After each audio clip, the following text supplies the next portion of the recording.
Shalom, and welcome back to another episode in the series of 1,000 Evidences for the Church of Jesus Christ of Latter-day Saints.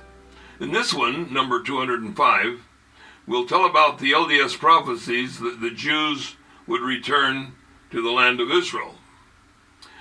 Critics of the LDS Church say that the prophecies of the Jews returning to the land of Israel are biblical, and that any similar prophecies made by the LDS leaders are merely imitating the original prophecies of the Bible.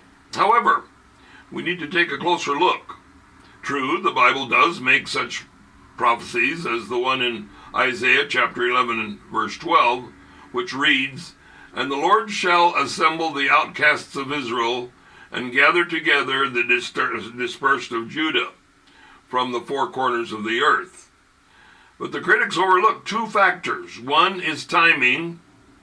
When the LDS apostle Orson Hyde climbed the Mount of Olives in Jerusalem in October 24th, 1841, to dedicate the Holy Land for the return of the Jewish people, there were very few Jews living in that land at that time. It had been that way for many centuries, but soon after that dedicatory prayer was uttered, as if on cue, millions of Jews began immigrating to the Holy Land. Another factor is that the Bible states that Judah will return when an ensign is raised to the nations. What is that ensign? An ensign can be a flag, a banner, a bulletin, or any kind of a sign. One fulfillment of the ensign is Elder Hyde's announcement that it was time for the Jews to return. Another description of the ensign is given by the prophet Jeremiah in the Bible. He wrote that the Lord will send forth many fishers, and they shall fish them, meaning the Israelites who had been scattered, and after will I send for many hunters, and they shall hunt them from every mountain, from every hill, and out of the holes of the rocks. That's found in Jeremiah chapter 16, verses 15 and 16. The Church of Jesus Christ of Latter-day Saints, which carries the gospel of salvation to the world, solemnly testifies to be that very ensign to the nations, as spoken of in Isaiah, Ezekiel, and as well as Jeremiah, and also in Doctrine and Covenants, section 64, verse 42.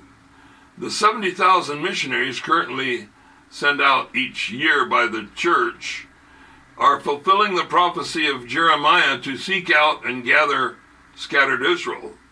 Thus, the LDS Church, which is the only church that has an active worldwide program of full-time missionaries, is the only one and only candidate for fulfilling this prophecy. Is there any other ensign that is professed to be the signal for the commencement of the gathering of the Jews?